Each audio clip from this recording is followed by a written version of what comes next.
datang ke sini sendiri dan kita akan mati juga sendiri. Tapi kita menjadi ewuh pakewuh karena dalam perjalanan hidup kita membangun kemelekatan pada orang lain.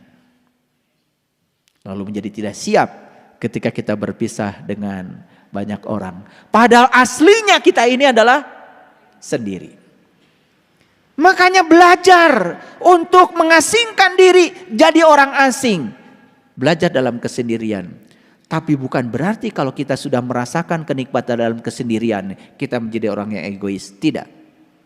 Percaya sama saya. Begitu kita sudah menemukan kenikmatan dalam kesendirian, maka kita akan menjadi penuh welas asih, penuh cinta. Bahkan itu yang dilakukan oleh para nabi, para rasul. Menyendiri dulu untuk membagikan cinta kasih pada orang banyak. Nabi Muhammad pun sendiri dulu 15 tahun di Gua Hiro. Menemukan dulu kenikmatan dalam kesendirian. Itu berarti mengasingkan diri? Berarti kalau mengasingkan diri jadi orang asing? Gitu.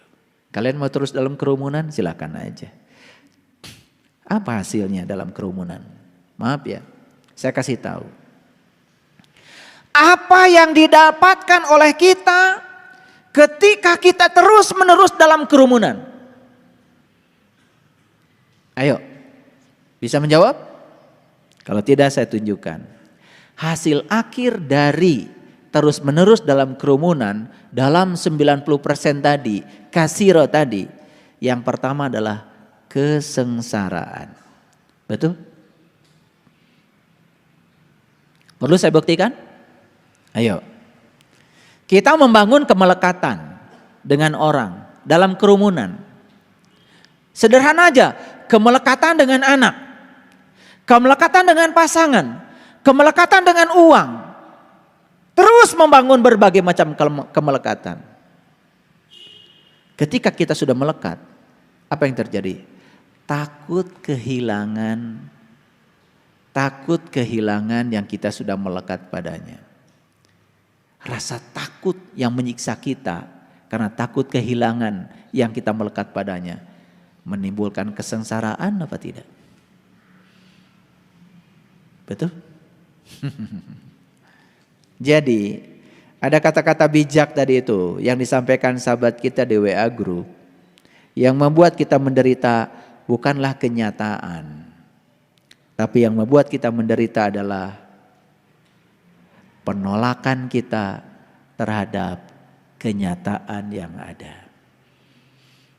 Kenyataan itu tidak bisa membuat kita menderita, tapi sikap kita terhadap kenyataan itu yang membuat kita menderita. Sakit itu alamiah. Rasa sakit yang kita rasakan juga alamiah. Tapi penderitaan karena rasa sakit itu pilihan. Maaf ya. Saya juga pernah sakit. Sampai saya harus kehilangan satu ginjal saya. Dan sekarang hidup saya dengan satu ginjal. Ratusan pembuluh darah di sini disobek untuk mengambil bagian ginjal kanan saya yang sudah tidak berfungsi. Kenapa saya mengalami itu? Ya, itulah resiko yang harus saya ambil. Karena saya saat itu masih hidup dalam ketidaksadaran. Akibatnya harus kehilangan satu ginjal untuk mencapai sebuah kesadaran baru. Kata dokter, setelah diambil ginjal, Bapak harus istirahat 3 bulan. Batin saya mengatakan, ini tidak disampaikan ke dokter saya untuk menghormati beliau. Itu kekhawatiran. 3 hari saya dari rumah sakit, semuanya udah saya cabut selang-selang itu. Dan saya pulang ke rumah. Dokter mengatakan perlu ada asisten di rumah untuk ganti perban karena dari sini memanjang ke sini. Operasinya. Tidak, saya bilang, saya bisa sendiri. Dan 2 minggu setelah itu saya sudah mulai aktivitas saya. Saya pergi ke Samarinda. Belum ada tol dari Balikpapan ke Samarinda. Dari Balikpapan ke Samarinda itu 6 jam perjalanan. Dan saya tidak merasakan sakit sampai sekarang. Jadi sakit itu adalah alamiah. Tetapi penderitaan karena sakit itu pilihan. Kita mau menderita karena sakit atau tidak, itu pilihan kita. Dan saya tidak mau itu. Saya setting pikiran saya. Bahkan sampai sekarang, kalau saya habis meditasi, saya suka usap bagian belakang ginjal saya. Dan saya mengatakan, terima kasih kedua ginjalku. Dan saya selalu mengatakan, terima kasih kedua ginjal. Saya tidak merasa ginjal saya satu. Saya usap dua-duanya, terima kasih kedua ginjalku. Terima kasih keduanya. Makanya kalian naik gunung selalu kalah sama saya, bukan? Banyak yang kemarin pergi ke Jelekong. Ayah, kenapa kok jalannya cepat sekali? Saya sudah sampai, ngos-ngosan di belakang. Padahal ginjalnya 2. Tergantung setting kita. Kita mau menua dengan lemah, kita mau menua dengan kuat, tergantung setting pikiran kita. Kalau kita mengatakan saya di masa tua akan lemah, akan lemah. Tapi kalau dikatakan saya di masa tua akan dewasa, akan matang, akan bijaksana, terus yang dimunculkan di pikiran kita kata-kata yang menguatkan, kita akan menua dengan kuat. Percaya deh sama saya. Paham sampai di sini? Jadi dalam kerumunan ada apa tadi? Kesengsaraan. Saya tanya, kalau kita terus berada dalam kerumunan, ada kecemasan? Kalau kita terus-menerus dalam kerumunan, ada penderitaan? Yes. Sepanjang kalian berada dalam kerumunan, terus saja mengikuti pola pikir kebanyakan orang. Tidak mau mengasingkan diri, tidak mau jadi singa, terus aja jadi domba. Selama itu pikirlah, kita akan menemukan kesengsaraan, kecemasan, penderitaan. Saya tanya lagi berikutnya. Siapa yang mengajarkan keserakahan kepada kita? Kerumunan bukan? Dulu kalian lahir ke sini sendiri. Tidak ada keserakahan. Tapi kerumunan telah mengajarkan keserakahan. Apa yang terjadi? Duitnya harus paling banyak.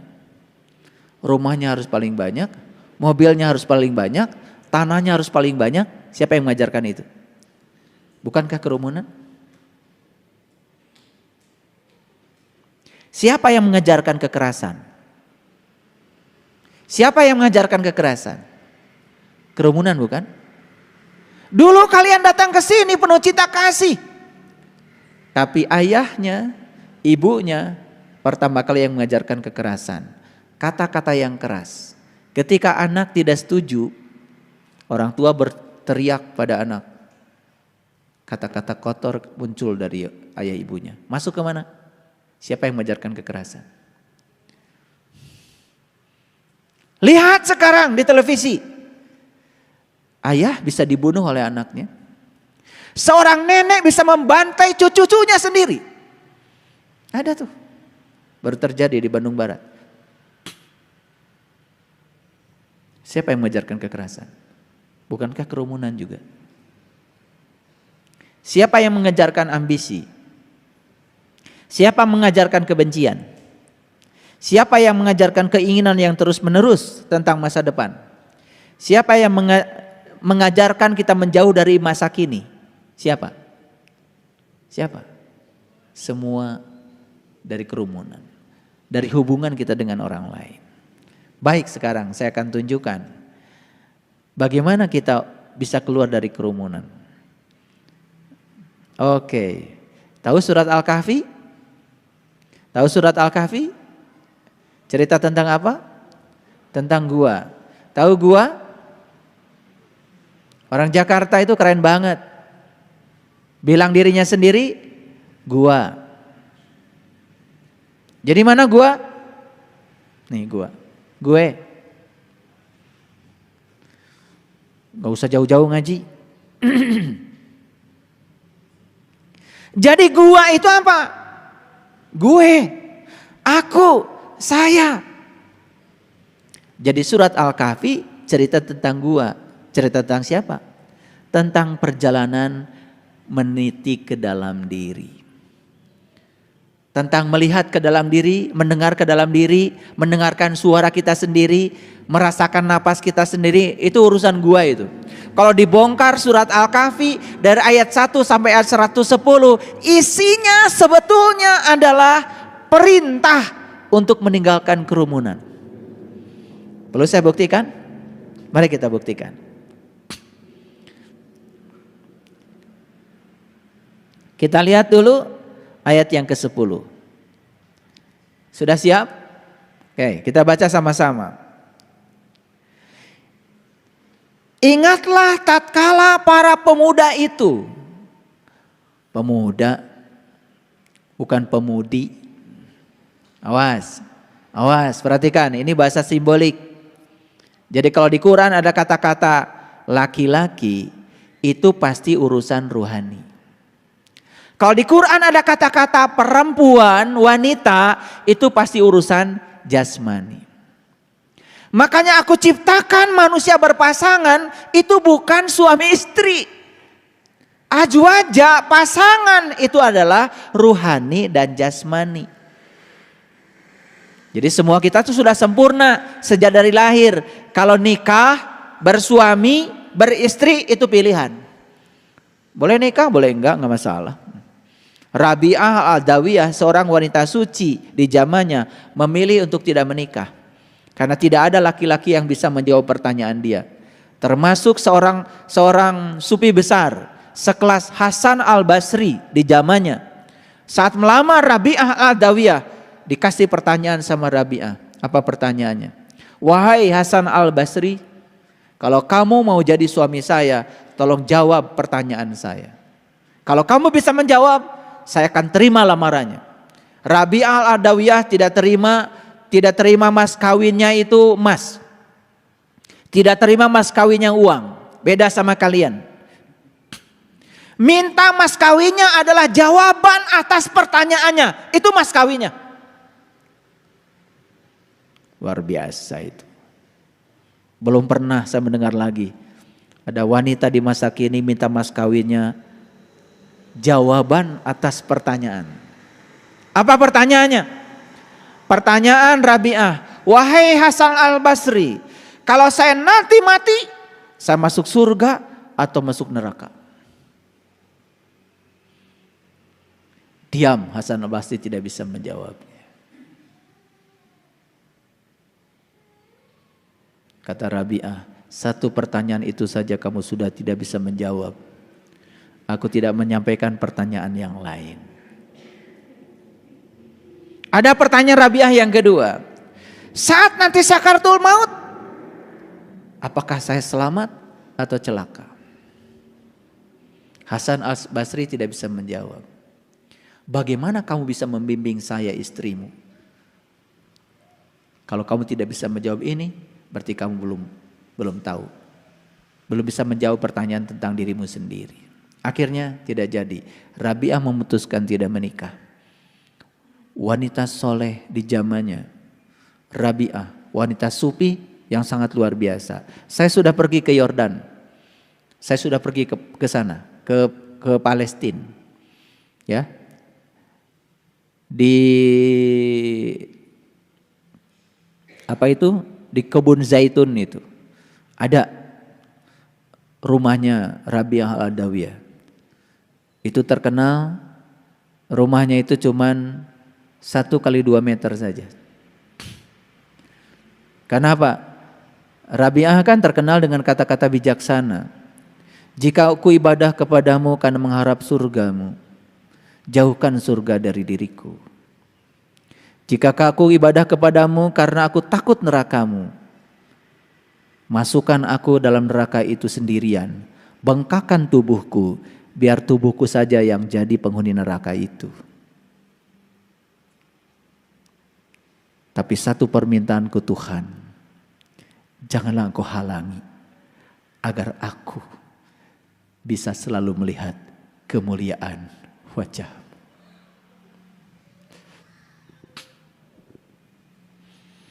Hanya satu permintaan beliau.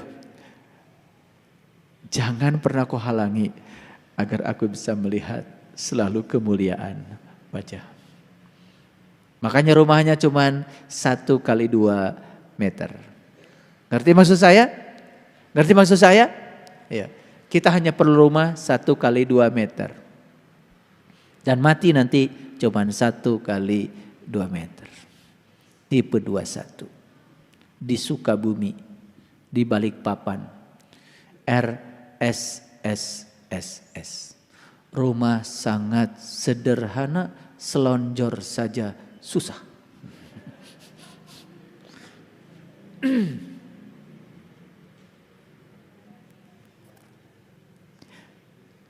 Apakah beliau tidak mendapatkan tantangan di zamannya? Tentu saja dapat tantangan menjadi orang asing. Mengambil sebuah pilihan yang berat. Tetapi kalau tinggal dalam kerumunan terus menerus, akan punya pola pikir kerumunan. Oke, lihat saya semuanya. Jadi kenapa pemuda? Pemuda itu lambang dari rohani. Yang harus diperjalankan oleh Bapak Ibu bukan jasmani, rohanimu itu, jiwamu itu, perjalankan. Laki-lakimu itu perjalankan. Makanya menjadi sangat masuk akal ketika kita haji kan perjalanan spiritual. Makanya saat haji yang pakai ihram cuman laki-laki. Karena yang bisa disucikan cuman jiwa. Tubuh tidak bisa disucikan. Air kencing aja masih tersisa di dalam. Berak aja masih tersisa di dalam. Kalian aja so suci. Awas. Habis wudu. Luar biasa. Merasa paling suci aja. Betul? Makanya di Quran kan ada kata-kata begini. Dengarkan saya bicara. Biar semuanya mengerti. Inna awala baitin wudi'a linnas. Rumah pertama yang aku bangun wudi'a. Untuk perpisahannya manusia. Wudu. Tapi di Quran kebanyakan diterjemahkan rumah yang pertama dibangun oleh Allah untuk berkumpulnya manusia.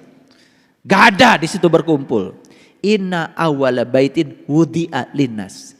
Rumah yang pertama aku bangun untuk wudunya manusia, berpisahnya manusia.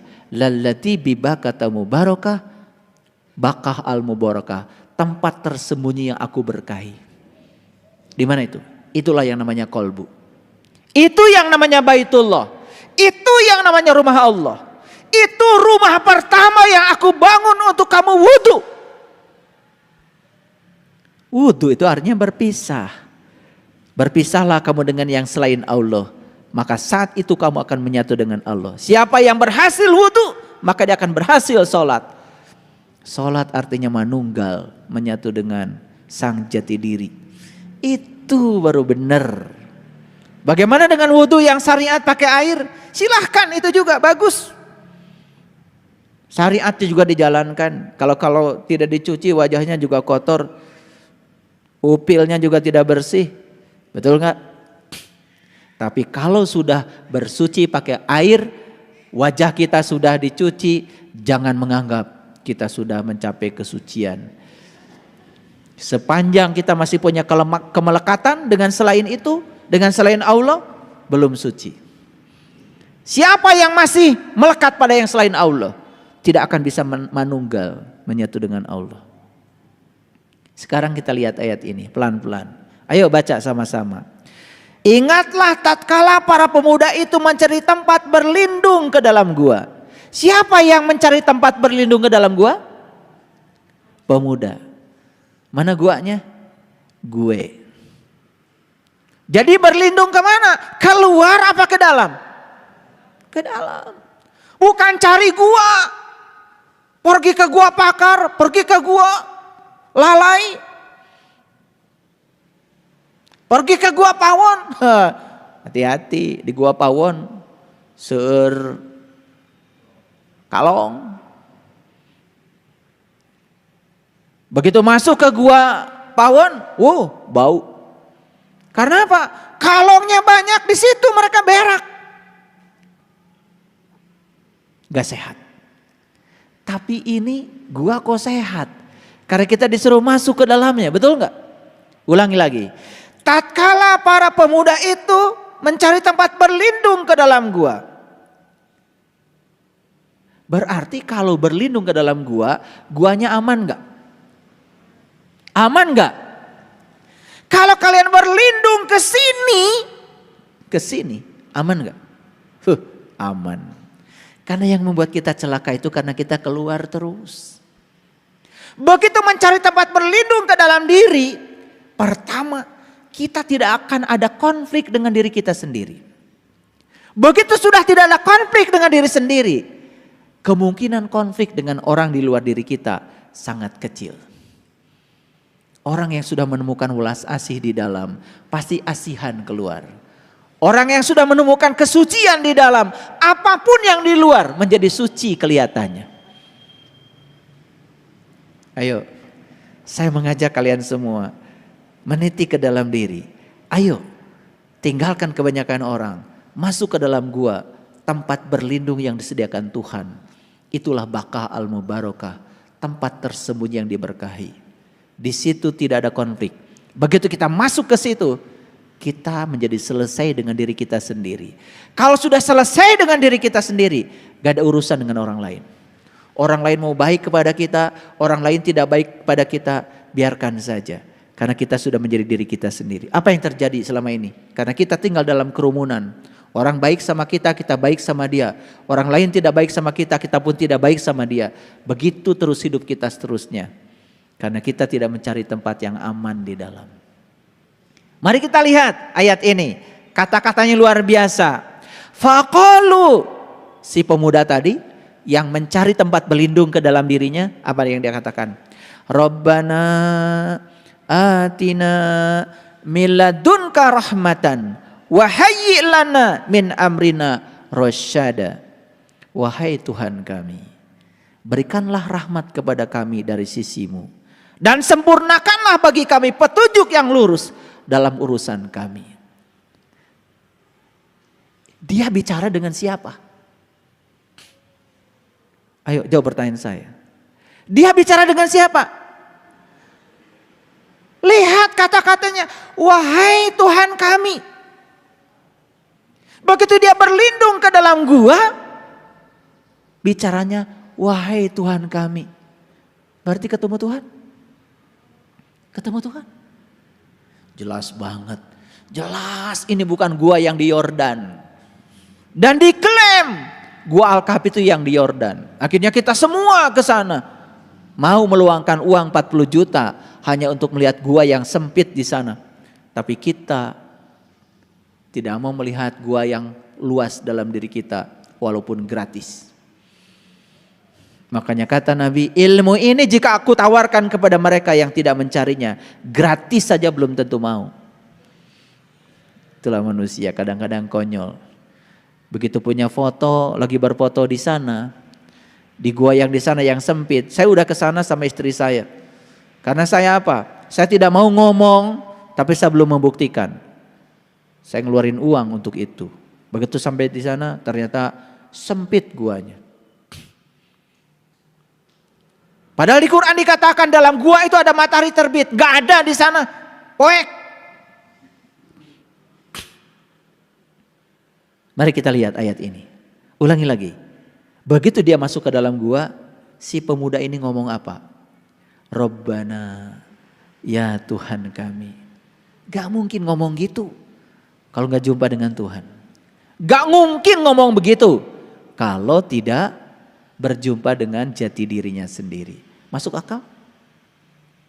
Makanya kritis dong kalau ngaji itu. Biar pinter dikit. Dikit aja dulu pinternya, gak usah banyak-banyak. Begitu dia masuk ke dalam gua, doanya begitu. Berarti gua itu apa? Gua itu adalah tempat pertemuan. Antara siapa?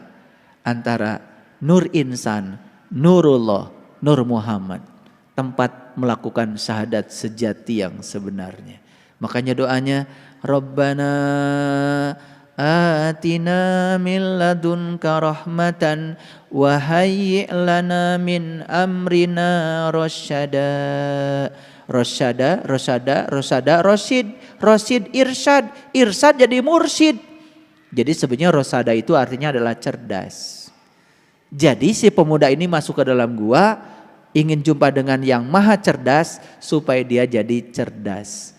Makanya siapa yang sering berkunjung ke dalam diri sejatinya, mengunjungi diri sejatinya, pintar jadinya. Pintar tanpa belajar, cerdas tanpa berlatih. Tahu-tahu Quran ngerti aja. Karena itu sudah janji Allah, inna alaina jam'ahu wa qur'anahu. Aku akan kumpulkan Al-Quran di dalam dadamu. Itu janji Allah dalam kesadaran. Clear sampai di sini. Jadi orang ini pergi kemana? Ke gua. Meninggalkan siapa? Kerumunan. Akan dianggap orang asing? Mungkin awalnya. Tetapi ketika dia sudah berkunjung ke dalam gua, bertemu dengan yang pemilik gua, dia menyerap sifat-sifat yang ada pada sang pemilik gua itu, maka dia tahaluk bi ahlakillah.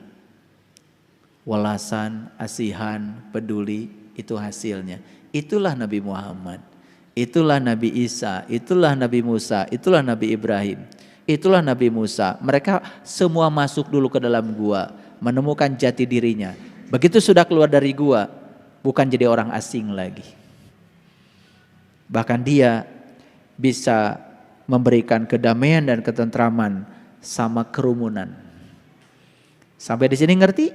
Oke, lanjut dulu. Jangan dulu puas.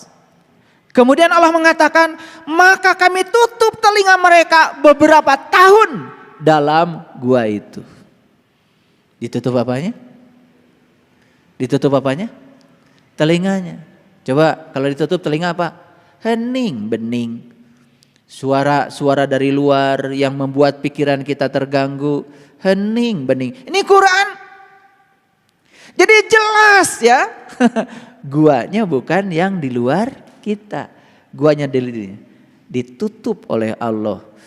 Telinga mereka beberapa tahun.